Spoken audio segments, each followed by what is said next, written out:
Bienvenue à vous sur l'épisode du podcast de la puissance mentale. Alors on continue la mini-série sur l'hypnose. Je ne sais pas si vous avez déjà eu l'occasion d'écouter les 2 épisodes précédents où c'était notamment un question-réponse par rapport aux questions qu'on m'avait posées sur le groupe privé Ma Puissance Mentale Passe à l'Action sur Facebook. Et aujourd'hui, on va voir ensemble comment faire pour amener quelqu'un dans un état d'hypnose très rapide en moins de 2 minutes, voire même en un claquement de doigts. Peut-être que d'ailleurs, vous avez déjà vu des hypnotiseurs de spectacle amener des gens dans un état de transe hypnotique très rapidement. Peut-être même que vous vous êtes posé la question, est-ce que c'est vrai? Est-ce que c'est faux? Est-ce que c'est possible? Est-ce que c'est pas possible? Moi, concrètement, c'est la question que je me suis posée la première fois, donc ça monte maintenant à plusieurs dizaines d'années en arrière, mais quand j'ai vu ça, j'étais à la fois fasciné et à la fois aussi, j'étais très curieux, voire même très dubitatif en me disant, mais pour moi, ils font la comédie, c'est pas possible, ça n'existe pas. Donc j'ai voulu en savoir plus, ça m'a fasciné. Donc je l'ai appris, je l'ai étudié, je l'ai expérimenté. J'ai amené plusieurs centaines de personnes dans des états hypnotiques profonds très rapidement. Donc soit rapidement, c'est-à-dire moins de 2 minutes, soit justement en un claquement de doigts. Et aujourd'hui, je peux vous dire que oui, c'est possible. Et ce n'est pas possible n'importe comment. D'ailleurs, peut-être que vous avez vu des hypnotiseurs comme ça sur certaines vidéos qui tournent sur YouTube où l'hypnotiseur arrive face à un parfait inconnu, fait comme s'il lui serrait la main et dit « dors » d'un coup d'un seul et on voit la personne s'écrouler. Ça, concrètement, c'est juste de la mise en scène parce que la personne, s'il n'y a pas eu un travail préparatoire auparavant, elle ne pourra pas arriver dans un état d'hypnose comme ça très profond.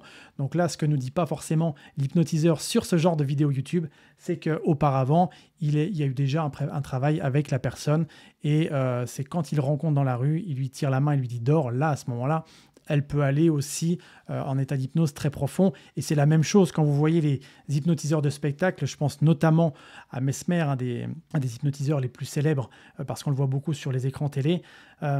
Les personnes, rien que de le voir, partent rapidement, pour certaines, rapidement dans un état d'hypnose très profond. Il a juste à leur toucher les épaules en disant « dors » et les personnes s'écroulent, tout simplement parce que, 1, les personnes connaissent Mesmer, 2, elles sont tellement convaincues que rien qu'en sa présence, elles vont vivre des choses, et bien 3, il n'a qu'à juste dire quelque chose pour que la personne, elle suive arrive vraiment dans un état d'hypnose très profond. D'accord ? Donc il y a vraiment un travail préparatoire derrière. Donc oui, c'est possible, mais pas de n'importe quelle manière. Alors aujourd'hui, j'ai vraiment envie de voir avec vous 2 points fondamentaux qui vont vraiment montrer à quel point on peut aider une personne à arriver dans un état hypnotique très profond. La première, et non des moindres, c'est même la plus fondamentale des choses à bien intégrer pour amener une personne rapidement en état d'hypnose, ça va être votre posture. Quand je parle de posture, c'est vraiment d'avoir cette conviction à l'intérieur de soi qu'on est capable d'amener une personne en état hypnotique.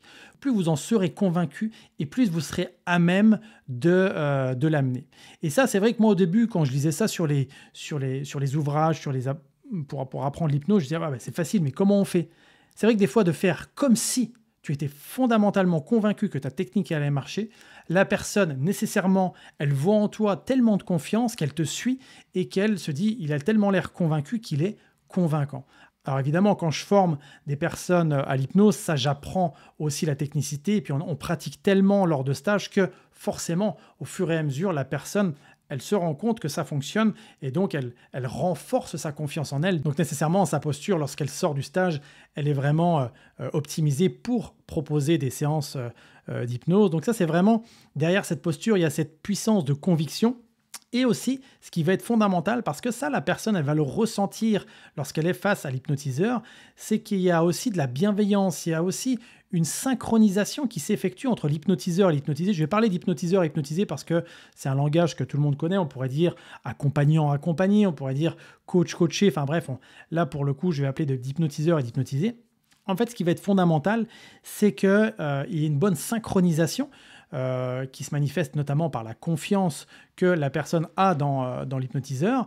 Et sans cette synchronisation, il va être très difficile par la suite d'amener des techniques d'hypnose pour amener la personne rapidement en état d'hypnose. Donc ça, dites-vous une chose, c'est que sans cette posture-là, vous avez beau avoir tous les outils du monde, si vous n'avez pas cette posture-là, ça va être très difficile d'amener quelqu'un très rapidement dans un état hypnotique. D'accord? Donc ça se travaille évidemment, et c'est pour ça que nous, sur les formations qu'on propose au sein de l'Académie de puissance mentale, les formations d'hypnose, il y a énormément de pratiques parce que ça ne peut pas en être autrement. Le deuxième point qui va être évidemment fondamental, et vous en doutez certainement, ça va être la technicité. L'hypnose, il y a des techniques, et au-delà des techniques, il y a aussi toute une méthodologie qui va être important de suivre. Donc dans cette méthodologie, finalement, il y a un avant la séance d'hypnose, il y a un pendant et il y a un après. Dans le avant, pour justement favoriser aussi cette synchronisation, comme je parlais juste avant, ça va être d'expliquer de façon très simple, très pragmatique, ce qu'est l'hypnose à la personne pour qu'elle comprenne et finalement qu'elle se dise « Ah, en fait, c'est tout simple ». C'est quelque chose qui justement va te permettre de vivre une expérience et du début à la fin, tu vas être complètement consciente de ce qui se passe. Ton conscient, lui, va observer des choses qui se font de façon inconsciente. Et évidemment, si à un moment donné, tu as envie d'arrêter l'expérience, tu pourras naturellement arrêter parce que tu vas prendre que ce qui est bon pour toi.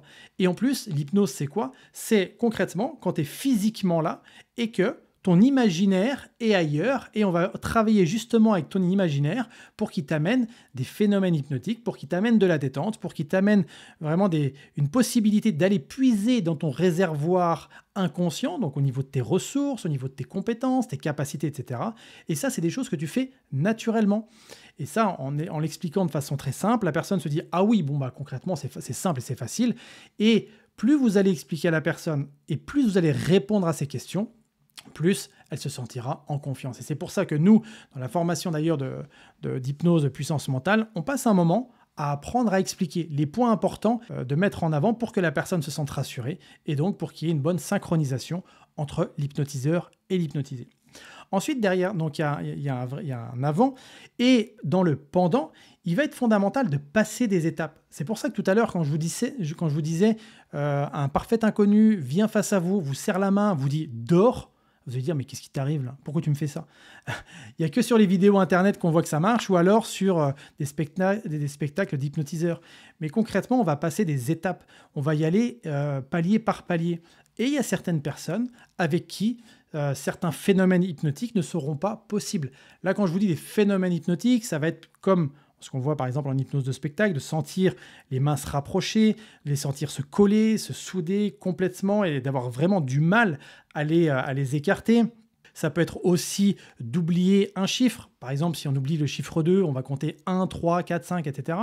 Ça va être peut-être aussi d'avoir le sentiment de parler français alors qu'en réalité, on parlera chinois, russe, ce que vous voulez, un petit peu comme un gamin des fois aurait le sentiment de parler une autre langue, sauf que là, ça sera de façon automatique. Et tout ça, c'est rigolo de voir à quel point, justement, le conscient, lui, il va observer ce que l'inconscient fait de façon automatique. Donc ça, c'est juste pour vivre l'expérience, un petit peu aussi comme quand la personne vit une expérience d'analgésie, c'est-à-dire qu'on va venir sur son bras, on va soit tordre la peau, elle va rien sentir, elle va ressentir aucune douleur. D'accord? Donc ça, c'est des phénomènes hypnotiques qui sont très intéressants à observer. Et là, on voit même avec l'hypnose à quel point on peut aller très loin dans ses ressentis, les capacités aussi de son corps. Donc là, ça va être d'y aller étape par étape. Et donc, c'est aussi un subtil mélange pour l'hypnotiseur d'utiliser soit des suggestions qui sont directes, soit des suggestions qui sont indirectes. Une suggestion, c'est quoi? Ça va être une parole qui va être émise par l'hypnotiseur. Et l'hypnotisé, lui, il va accepter ou non de la transformer en acte. Et on utilise l'imaginaire pour créer des phénomènes hypnotiques. Et ça, le conscient, lui, va observer. Donc là, ça va être un subtil mélange entre les suggestions qui vont être directes ou les suggestions qui vont être indirectes. Une suggestion directe, c'est clairement une instruction.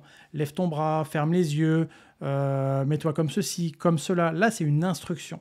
Et une suggestion indirecte, on va proposer au conscient d'observer ce qui se passe de façon inconsciente. Exemple, lorsque la personne a les mains face à face, on lui dit « Tiens, imagine que tu as deux aimants entre tes mains et observe de quelle façon ces deux mains vont se rapprocher.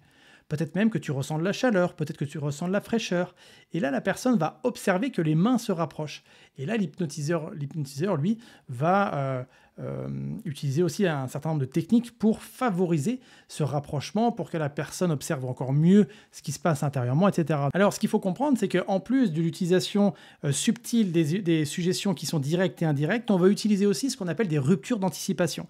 Donc si on reprend l'exemple précédent, lorsque je disais que la personne avait ses mains face à face en imaginant avoir des aimants à l'intérieur de ses mains et les ressentir se rapprocher de plus en plus, et plus elle ressent les mains se rapprocher, et plus elle ressent de la détente à l'intérieur d'elle, à ce moment-là, elle anticipe quoi? Que les mains se rapprochent lentement. Et moi, je vais lui dire, quand les mains se toucheront, tu auras cette sensation de plonger encore plus à l'intérieur de toi. Et je dirais peut-être le mot maintenant, et en disant le mot maintenant, ça t'aidera encore à aller plus à l'intérieur de toi. Donc là, la personne s'attend à ce que ce soit fait dans 10-20 secondes. Et moi, quand je vois les mains qui sont à peut-être 5-10 cm d'espace, je viens les serrer, donc les mains se claquent comme ça, la personne est surprise, elle s'y attendait pas à ça, donc je romps son anticipation, c'est pour ça qu'on appelle ça une rupture d'anticipation, on appelle ça aussi une rupture de pattern, d'accord?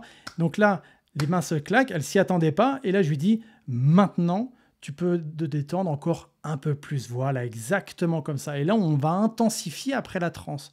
Donc, concrètement, c'est des techniques qui permettent d'amener très rapidement une personne en état d'hypnose. Et ça, ça se fait étape par étape avec une façon d'utiliser les suggestions directes, les suggestions indirectes, de façon très subtile, en travaillant l'imaginaire aussi. Et il y a forcément un protocole à respecter pour que la personne, elle se sente en confiance et qu'elle aille aussi vivre cette expérience hypnotique. Donc comprenez bien que sans la posture, ça va être très compliqué d'amener une personne en état d'hypnose. Et donc l'idée, ça va être évidemment de vous adapter à n'importe quel type de personne parce que chaque personne réagit différemment aux états hypnotiques. D'accord? Donc ça, c'est vraiment important et de ne pas avoir des scripts justement qui sont faits pour tout le monde. Quand je dis des scripts, c'est des choses qui sont déjà écrites où on doit amener la personne à un moment à dire ça précisément. Non, on s'adapte à la personne. D'accord? Parce que l'imaginaire de chaque individu est vraiment unique et personnel. Donc ça, c'est vraiment très important de le comprendre. Moi, je me souviens comme ça d'un ancien collègue, d'ailleurs Fred, s'il m'écoute, je lui fais un petit coucou. Il me dit, écoute Geoffrey, moi, l'hypnose m'intéresse, mais j'y crois pas forcément. Est-ce que je pourrais comme ça tester là, maintenant, l'hypnose avec toi? Je dis, ouais, pas de souci, viens, on va tester ça. Donc c'était quand j'étais dans mon ancien job. Et là, au moment où on se lève tous les deux, je vois tous les collègues qui suivent. Donc, autant dire que j'allais avoir pas mal de spectateurs et c'était assez drôle de voir à quel point, justement, l'hypnose fascinait. Et ce collègue-là, pareil, je l'ai amené étape par étape. Donc, déjà, je lui ai expliqué comment allait se passer la séance d'hypnose. Ensuite, dans la séance d'hypnose, où il est arrivé très rapidement dans un état hypnotique, eh bien, je suis allé étape par étape. Et chaque étape, je lui dis, c'est OK pour toi, tu veux qu'on aille un petit peu plus loin? Oui, non, et on y allait, en fait. Et là, c'est vrai que lui, il a vécu des phénomènes hypnotiques assez intéressants. Vous savez, serrer la main comme ça en disant dors, et il était tombé comme ça à la renverse. Évidemment, je l'avais retenu. Hein. On était là, je suis là quand même pour assurer sa sécurité. Mais voilà, tout ça, ça lui a permis de vivre des expériences assez intéressantes et surtout fascinantes. Et d'ailleurs, par la suite, moi, ce que j'aime faire, c'est que toutes ces expériences-là, au-delà de vivre une expérience, c'est de montrer à la personne à quel point elle a un potentiel infini où elle va pouvoir utiliser son propre mental, sa propre puissance intérieure pour dépasser ses propres limites dans son quotidien. Parce que concrètement, l'hypnose rapide, moi je l'utilise aujourd'hui en coaching. D'ailleurs, quand je forme des personnes en hypnose puissance mentale, c'est de l'hypno-coaching. Hein. On n'est pas dans de la thérapie, on est là dans de l'hypno-coaching. On va accompagner une personne à dépasser ses propres blocages qui sont profonds, ses propres limites. Et ça, c'est fascinant de voir à quel point l'hypnose, justement, permet d'aller en profondeur au niveau inconscient pour que la personne comprenne ce qui se passe et surtout qu'elle transforme ces vieux schémas du passé vers des choses qui sont finalement des forces et qu'elle puisse aller de l'avant. Et donc, plus vous respecterez cette histoire de posture, plus vous respecterez cette méthodologie de qu'est-ce que je fais avant, qu'est-ce que je fais pendant, qu'est-ce que je fais après. Parce que dans le après, c'est important aussi de continuer à accompagner la personne en la ramenant au conscient, en lui redonnant de l'énergie pour pas la laisser un peu comme ça, comme des fois dans certains spectacles où la personne part en transe et après elle est un peu laissée à elle-même et finalement un petit peu comme si on était réveillé comme ça après un sommeil profond, on sait plus trop où on est. Donc là, ça va être important d'accompagner la personne et ça se fait très bien. Il n'y a pas besoin de 3 heures pour la ramener au conscient. Au contraire, ça peut être fait en quelques secondes, mais encore faut-il savoir comment faire précisément. Donc, vous voyez, l'hypnose, pour amener quelqu'un rapidement en état d'hypnose, c'est simple à faire, ça s'apprend évidemment, mais surtout, ce qui est fondamental selon moi, c'est de ne pas être dans cette position puissance où on va avoir un contrôle sur l'autre parce qu'inconsciemment, la personne va le ressentir et c'est absolument pas sain à la fois pour l'hypnotiseur ni pour l'hypnotisé. Donc, c'est pour ça que lorsque je forme à l'hypnose, on voit aussi sur quelle posture il est juste d'avoir. Et d'ailleurs, plus votre posture sera bienveillante, plus votre posture sera là pour amenez la personne vers l'élévation de son potentiel, plus elle le ressentira et plus votre taux d'hypnotisabilité sera important et vous allez pouvoir aller encore plus loin avec la personne. Parce que sinon, vous risquez quoi? Vous risquez d'être dans de la démonstration, de montrer que vous savez faire et ça, à un moment donné, ça a évidemment ses limites. Donc finalement, pour répondre à cette question, est-ce qu'il est possible d'amener une personne rapidement en état d'hypnose en moins de 2 minutes? Oui, c'est possible, mais ça dépend de la posture, ça dépend de la technique, ça va dépendre des personnes. Certains vont y aller très rapidement, d'autres un peu moins rapidement. Et c'est surtout aussi en fonction des circonstances extérieures. Si des fois il y a des personnes qui regardent et tout, ça peut mettre une certaine pression et la personne ne se sent pas nécessairement en confiance. Donc tout ça, ça va faire aussi en sorte qu'on y arrive ou non. Mais dans tous les cas, sachez que l'hypnose permet de déployer son propre potentiel. Et c'est pour ça qu'au sein de l'académie, vous pouvez vous former à l'hypnose, notamment si vous êtes déjà formé dans des différentes méthodes de développement personnel, que vous êtes dans l'accompagnement et que vous souhaitez utiliser l'hypnose comme un levier très puissant de changement. Donc n'hésitez pas à prendre contact avec nous, on sera à même de vous former. D'ailleurs, il y a une prochaine session qui ouvre fin mai. Il reste encore au moment où j'enregistre cet épisode, il reste encore quelques places. Sinon, vous aurez la possibilité d'être sur liste d'attente. On en propose évidemment régulièrement. Quoi qu'il en soit, si vous souhaitez apprendre l'hypnose, sachez une chose, c'est que c'est à la portée de tout le monde et évidemment, pas besoin d'attendre 15 ans avant de maîtriser les techniques d'hypnose. C'est pour ça que nous, ce sont des modules souvent sur 2 à 3 jours parce que rien que là, vous apprenez des techniques qui vous permettent d'aller de l'avant, qui vous permettent d'amener des personnes dans des états hypnotiques très rapidement. Voilà, j'espère que vous avez appris des choses, j'espère que cet échange avec moi vous a plu. Quoi qu'il en soit, prenez soin de vous et on se retrouve la semaine prochaine pour un autre épisode. Allez, bonne hypnose tout le monde. Bye.